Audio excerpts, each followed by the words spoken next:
Hello friends, very very good evening. कैसे हो? I hope कि आप लोग अच्छे ही होंगे। सो फ्रेंड्स, आज की इस क्लास में हम लोग पढ़ेंगे इंडियन ज्योग्राफी। ये इंडियन ज्योग्राफी की सेकंड क्लास है। अगर आप लोग फर्स्ट क्लास नहीं देखे हैं तो आप लोग प्ले लिस्ट में जाके देख सकते हैं। प्ले लिस्ट में आपको वर्ल्ड ज्योग्राफी की क्लास मिल जाएगी एंड इंडियन हिस्ट्री हो गया, वर्ल्ड हिस्ट्री हो गया, सारी की सारी क्लासेस आपको प्ले लिस्ट में मिल जाएंगी। हिस्ट्री की क्लासेस की जो लिंक है मैं इस वीडियो के डिस्क्रिप्शन बॉक्स में लिंक दे दिया हूं, तो आप लोग लिंक के माध्यम से भी देख सकते हैं अगर आप लोग वो वाली क्लास नहीं देखे हैं तो। फ्रेंड्स, आपको करना यही है कि जिस तरह इसमें मैं पॉइंट वाइज सारे के सारे क्वेश्चंस नोट किया हूं, तो उसी तरह आपको अपनी नोट्स बुक में नोट कर लेना है। आज की इस क्लास में हम लोग काफ़ी चैप्टर्स को डिस्कस करेंगे, जैसे भारत के कुछ प्रमुख कृषि अनुसंधान केंद्र हो गए, ठीक है, खनिज संसाधन हो गए, कौन से खनिज किस राज्य में ज़्यादा पाए जाते हैं, फसलों के बारे में पढ़ेंगे, ठीक है, एंड भारत की झीलों के बारे में, भारत की कृषि के बारे में, विभिन्न कृषि क्रांतियाँ के बारे में। तो काफ़ी अच्छे अच्छे टॉपिक हैं, इनसे जो है एक एक क्वेश्चन 100% पूछे जाते हैं।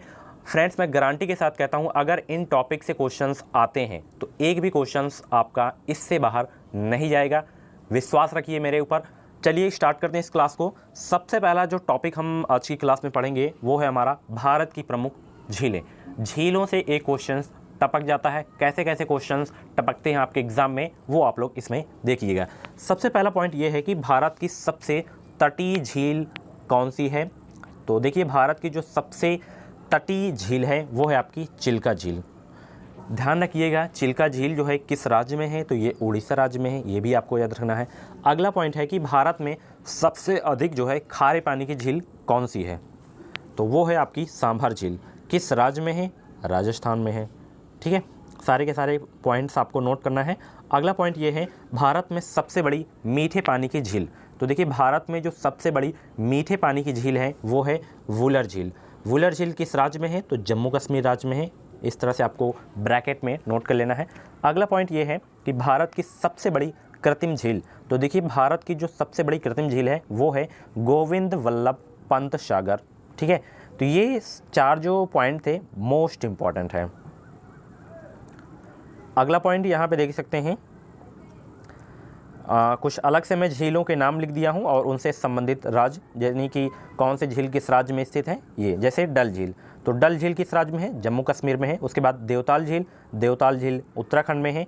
इनसे क्वेश्चंस आते हैं कि देवताल झील किस राज्य में है, तो उत्तराखंड याद रखना है। सांभर झील राजस्थान में, पिछौला झील राजस्थान में, लोकटक झील मणिपुर में है, एंड पुलिकट झील जो है तमिलनाडु राज्य में है।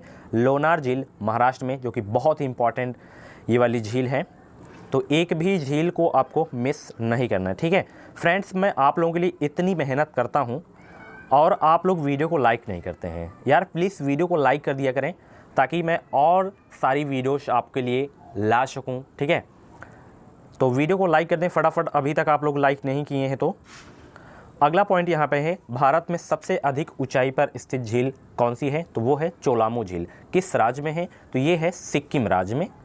सबसे अधिक ऊंचाई पर स्थित झील है चोलामू झील, सिक्किम राज्य में है। अगला पॉइंट, पूर्वोत्तर भारत में मीठे पानी की सबसे बड़ी झील।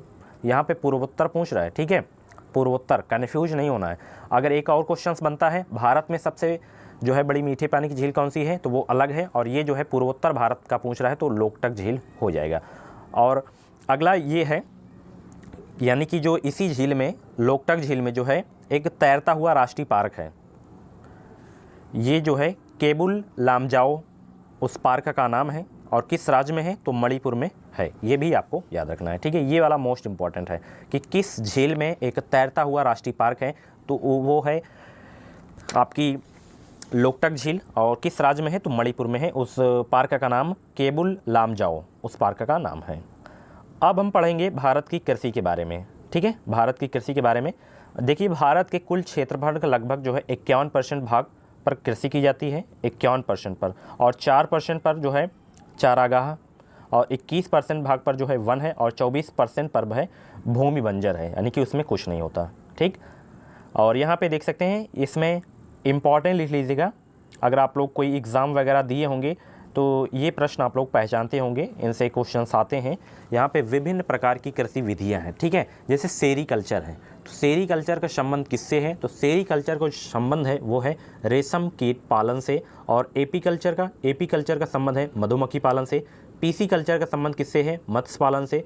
विटिकल्चर अंगूर की खेती से संबंध है। पोमोकल्चर फलों के उत्पादन से संबंधित है। बार बार कहना ना पड़े मुझे, बहुत इंपॉर्टेंट है ये सारे के सारे। जब आप लोग एग्ज़ाम देंगे तभी आपको पता चलेगा कि ये हाँ पढ़ाए थे, ये क्वेश्चंस आए हैं हमारे एग्ज़ाम में। अगला ये है कि भारत में जो है मुख्य खाद्य फसल कौन सी है? तो भारत में जो मुख्य खाद्य फसल है वो है चावल। कतई जहर वाला प्रश्न है। अगला पॉइंट, भारत में खाद्य फसलों में सबसे अधिक किसका उत्पादन होता है? तो चावल का सबसे अधिक उत्पादन होता है खाद्य फसलों में। अगला पॉइंट, देश में गेहूं के उत्पादन में जो है उत्तर प्रदेश का प्रथम स्थान है। ये क्वेश्चन तो आप लोग पहले से जानते ही होंगे, ठीक है। अगला ये है, अगर प्रति हेक्टेयर में पूछे तो प्रति हेक्टेयर उत्पादन में जो है पंजाब का स्थान प्रथम है, ठीक है। उत्पादन की केवल बात करें तो अपना यूपी हो जाएगा। अगला, हरित क्रांति का सबसे अधिक प्रभाव किस खेती पर पड़ा था? किसकी खेती पर पड़ा था? तो गेहूं पर, उसके बाद चावल पर, ठीक है। सबसे ज़्यादा जो प्रभाव पड़ा था हरित क्रांति का प्रभाव वो पड़ा था गेहूं में। अगला पॉइंट है, भारत में जो है हरित क्रांति का लाने का श्रेय किसका था? तो MS स्वामीनाथन का श्रेय माना जाता है भारत में हरित क्रांति लाने का। बहुत इंपॉर्टेंट, हरित क्रांति के जनक के रूप में MS स्वामीनाथन जो है जाने जाते हैं। और यहाँ पे देख सकते हैं भारत में जो है हरित क्रांति की शुरुआत कब हुई थी? तो 1967-68 में शुरुआत हुई थी। ये बहुत इंपॉर्टेंट है। भारत में हरित क्रांति की जो शुरुआत हुई थी वो हुई थी 1967 में। और जैसे हरित क्रांति के जनक तो वो हो गए MS स्वामीनाथन हो गए, ठीक है। और श्वेत क्रांति के जनक किनको जाना जाता है? तो डॉक्टर वर्गीज कुरियन को जो है भारत में श्वेत क्रांति के जनक के रूप में जाना जाता है। फ्रेंड्स, मैं आपको बता दूं, अगर आपको 2021 में यूपी से बीएड करना है तो आप लोग इस चैनल से जुड़ जाइए। चैनल को सब्सक्राइब करके बगल में बेल आइकन को ऑल पे प्रेस कर लीजिएगा। इस चैनल के माध्यम से आपको निश्चित ही मदद मिलेगी। और इस वीडियो को लाइक कर दें। यहाँ पे देख सकते हैं विभिन्न कृषि क्रांतियाँ, ठीक है। जैसे हरित क्रांति हो गई, श्वेत क्रांति हो गई, नीली क्रांति हो गई। इनसे एक क्वेश्चन फिक्स हैं, एक क्वेश्चन फिक्स हैं। अगर हरित क्रांति से, श्वेत क्रांति से कुछ भी आता है, यानी कि क्रांतियाँ से क्वेश्चन आता है, तो इससे बाहर नहीं जाएगा, गारंटी देता हूँ मैं 100%। तो सबसे पहला हरित क्रांति। हरित क्रांति का संबंध किससे है? किस कृषि से है? किस कृषि से है? खाद्यान्न उत्पादन से है हरित क्रांति का। श्वेत क्रांति का दुग्ध उत्पादन से है। नीली क्रांति का मत्स्य उत्पादन से। भूरी क्रांति का उर्वरक उत्पादन से है। रजत क्रांति अंडा उत्पादन। पीली क्रांति तिलहन उत्पादन से संबंधित है। लाल का टमाटर से। गुलाबी का झींगा मछली उत्पादन से संबंधित है। और यहाँ पे सुनहरी क्रांति का जो है फल उत्पादन से संबंधित है। एंड गोल्ड क्रांति, बहुत इंपॉर्टेंट, गोल्ड क्रांति आलू उत्पादन से संबंधित है। और यहाँ पे कुछ पॉइंट्स और हैं, जैसे विश्व में तंबाकू का सबसे बड़ा उत्पादक देश कौन सा है? उत्पादक और उपभोक्ता के मामले में जो है फर्स्ट नंबर पे चाइना है। ये भी आपको याद रखना है। अगला यहाँ पे आम हो गया, जैसे केला हो गया, नारियल हो गया, इन सभी के उत्पादन में जो है भारत का स्थान विश्व में पहला है। आम, केला, नारियल के उत्पादन में भारत का स्थान विश्व में जो है पहला है। अगला, धान में जो खैरा रोग होता है वो किसकी कमी से होता है? तो जस्ता की कमी से जो है धान में खैरा रोग होता है। काफ़ी इंपॉर्टेंट क्वेश्चन है आपके एग्ज़ाम के लिए। अगला प्रश्न आप लोग यहाँ पे देख सकते हैं, यानी कि अगला पॉइंट है कुछ फसलों के राज्यों का क्रम। जैसे चावल हो गया, गेहूं हो गया, मक्का हो गया, मूंगफली हो गया, ये जो फसल हैं किन राज्यों में अधिक होती है ये हम पढ़ेंगे इसमें। जैसे चावल, तो चावल जो है सबसे ज़्यादा पश्चिम बंगाल में होती है। गेहूँ उत्तर प्रदेश में, मक्का महाराष्ट्र में, मूंगफली गुजरात में, सरसों राजस्थान में, सोयाबीन मध्य प्रदेश में, कपास महाराष्ट्र में, जूट पश्चिम बंगाल में। ये सारे के सारे एक भी यानी कि फसलों को मिस नहीं करना है। गन्ना उत्तर प्रदेश में सबसे ज़्यादा होता है, प्याज महाराष्ट्र में होता है, आलू उत्तर प्रदेश में होता है, जूट सबसे ज़्यादा पश्चिम बंगाल में, एंड कपास जो है महाराष्ट्र में होता है, सोयाबीन आपका मध्य प्रदेश में सबसे ज़्यादा होता है, सरसों राजस्थान में सबसे होता है। इम्पॉर्टेंट लिख लीजिएगा इन सभी में, बिल्कुल घोल के आप लोग इनको पी जाइए, ठीक है। अगला यहाँ पे है कर्नाटक। कर्नाटक में जो है, कर्नाटक राज्य जो है कॉफ़ी का सबसे बड़ा उत्पादक राज्य है, ये आपको याद रखना है, ठीक। कॉफ़ी का सबसे बड़ा उत्पादक राज्य पूछे तो कर्नाटक याद रखना है। कहाँ से कॉफ़ी, कहाँ से कर्नाटक। अगला, नासिक जो है अंगूरों के पैदावार के लिए प्रसिद्ध है, नासिक। अगला पॉइंट, भारत में प्राकृतिक रबड़ का सबसे अधिक उत्पादन किस राज्य में होता है? तो केरल राज्य में होता है रबड़ का सबसे अधिक उत्पादन, बहुत इंपॉर्टेंट है। अगला, आंध्र प्रदेश भारत में सबसे बड़ा मसाला उत्पादक राज्य है, ये आपको याद रखना है, ठीक है। मसालों का बगीचा को जाना जाता है तो केरल को जाना जाता है, ये आपको याद रखना है, कंफ्यूज नहीं होना है। और सबसे अधिक मात्रा में केसर किस राज्य में होता है, तो जम्मू कश्मीर राज्य में। एकमात्र ऐसा राज्य है जम्मू कश्मीर जहाँ पे केसर का उत्पादन होता है। जैसे यहाँ पे रबी की फसल और खरीफ की फसल के बारे में पढ़ेंगे। और ये जो रबी की फसल होती है ये अक्टूबर नवंबर में बोई जाती है और मार्च अप्रैल में काट ली जाती है। इससे आप लोग परिचित होंगे। क्वेश्चंस ऐसे पूछा जाएगा, जैसे उसमें पूछ लिया जाएगा कि इनमें से कौन सी फसल रबी की फसल है, कौन सी फसल खरीफ की फसल है। जब आप लोग याद किए रहेंगे तभी आप लोग कर पाएंगे। तो रबी की फसल के अंतर्गत कौन कौन फसल आती हैं, जैसे जौ हो गया, चना हो गया, मटर हो गया, सरसों हो गया, आलू, राई, अलसी, ये सभी फसलें जो हैं रबी की फसल के अंतर्गत आती हैं। अब हम पढ़ते हैं खरीफ की फसल के बारे में। ठीक, खरीफ की फसल कब बोई जाती है, कब काटी जाती है, तो ये जून जुलाई में जो है बोई जाती है खरीफ की फसल और नवंबर दिसंबर में काट ली जाती है। ठीक है, और जैसे चावल हो गया, ठीक है, तो ये सब क्या होती हैं, खरीफ की फसल के अंतर्गत आती हैं। अगला यहाँ पे टॉपिक है भारत के कुछ प्रमुख कृषि अनुसंधान केंद्र। इससे भी एक क्वेश्चन आ जाता है। मैं ये नहीं करता कि आएंगे ही आएंगे, बट आते हैं इससे क्वेश्चंस, ये मैं आपको कह रहा हूँ। अगर आएंगे तो इसी से अंदर आएंगे, एक भी क्वेश्चंस आपका बाहर नहीं जाएगा। जैसे केंद्रीय चावल अनुसंधान केंद्र, इसका जो है मुख्यालय कहाँ पे है, तो केंद्रीय चावल अनुसंधान केंद्र का जो मुख्यालय है वो है कटक में। एंड राष्ट्रीय गन्ना प्रजनन का संस्थान जो है वो है केवटम्बूर में। एंड भारतीय गन्ना अनुसंधान केंद्र का मुख्यालय कहाँ पे है, लखनऊ में। ठीक है, ये पॉइंट तीनों के तीनों बिल्कुल घोल के पी जाना है आपको।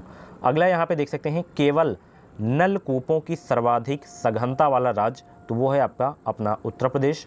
तालाब द्वारा सर्वाधिक सिंचाई कहाँ पे होती है, तो तमिलनाडु राज्य में होती है तालाब द्वारा सर्वाधिक सिंचाई। अगला प्रायद्वीपीय भारत में सिंचाई का प्रमुख साधन कौन सा है, तो वो है आपका तालाब। प्रायद्वीपीय पूछे तब याद रखना है। ठीक है, और भारत में सबसे लंबी सिंचाई नहर कौन सी है, तो वो है इंदिरा गांधी नहर। किस राज्य में है, तो राजस्थान राज्य में है, ये भी आपको याद रखना है। ठीक है, अगला जो कि इस क्लास का लास्ट यानी कि टॉपिक है भारत के प्रमुख खनिज संसाधन। ठीक है, यहाँ पे कुछ खनिज पदार्थ हैं और यानी कि कहाँ पे इनकी प्राप्ति स्थान है। जैसे कोयला सर्वाधिक कहाँ पे होता है, तो झारखंड राज्य में होता है। तांबा भी झारखंड में होता है। बॉक्साइट उड़ीसा में होता है। अभ्रक का उत्पादन सबसे ज़्यादा आंध्र प्रदेश में। एंड सोना सबसे ज़्यादा कर्नाटक में। और यहाँ पे कुछ और लिख दिया हूँ, जैसे टिन का उत्पादन सबसे ज़्यादा छत्तीसगढ़ में होता है। चांदी का सबसे अधिक उत्पादन होता है राजस्थान में। हीरा का मध्य प्रदेश में। तो फ्रेंड्स, ये थी इंडियन ज्योग्राफी की सेकेंड क्लास। और फर्स्ट क्लास आप लोग देख लें, सारे के सारे पॉइंट्स आपको बिल्कुल घोल के पी जाना है। ठीक है, कभी भी कोई क्वेश्चंस पूछे याद रहे तुरंत बताइए। मिलते हैं अगली क्लास में। एक और क्लास लूँगा अभी मैं इंडियन ज्योग्राफी की, वो जल्दी क्लास आ जाएगी 1 से 2 ही दिनों में। चैनल को सब्सक्राइब कर लीजिएगा अगर आप लोग चैनल को सब्सक्राइब नहीं किए हैं, ताकि वो वीडियो आपको मिल सके। बेल आइकन को ऑल पे प्रेस कर लीजिएगा। काफ़ी सारे लोग कमेंट्स किया करते हैं कि वीडियो का जो है आपका नोटिफिकेशन नहीं मिला करता है। तो अगर आप लोगों को नोटिफिकेशन नहीं मिलता है तो फिर से आप लोग ऑल पे उसको प्रेस कर लीजिए, उसमें नॉन पे क्लिक होगा तो ऑल पे प्रेस कर लीजिएगा। और बाई चांस कभी कभी नोटिफिकेशन नहीं मिलता है, यूट्यूब केवल 3 वीडियो का ही नोटिफिकेशन भेजता है। ठीक है, कभी कभी स्टार्टिंग में नहीं भेजता, कभी कभी लास्ट में नहीं भेजता। तो चैनल पे आप लोग विजिट कर लिया करें, कोई भी वीडियोस आपसे छूटे ना। और एग्ज़ाम भी आपका पोस्टपोन हो गया, यानी कि 19 मई को आपका एग्ज़ाम नहीं होगा, तो बेहतरीन तैयारी कर दीजिए। 10,000 सीट में आपको एक अपनी फ्री सीट पक्की करनी है। जुटे रहिए, 4 से 5 घंटे तैयारी करिए। मेरी एक भी क्लास आपको मिस नहीं करना है। और जाके आप लोग क्लास देख सकते हैं प्लेलिस्ट में। और बीएड से रिलेटेड आपके मन में कुछ भी कन्फ्यूजन है तो आप लोग कमेंट बॉक्स में क्वेरी कर सकते हैं। मिलते हैं अगली क्लास में, तब तक के लिए थैंक यू, जय हिंद, वंदे मातरम। इस वीडियो को लाइक, और हाँ, आपके लिए इतनी मेहनत किया हो तो प्लीज़ यार एक लाइक तो बनता ही है। Thank you. अगर मेरी वीडियो के द्वारा आपको मदद मिलती हो तो वीडियो को लाइक ज़रूर किया करें। Thank you guys, love you.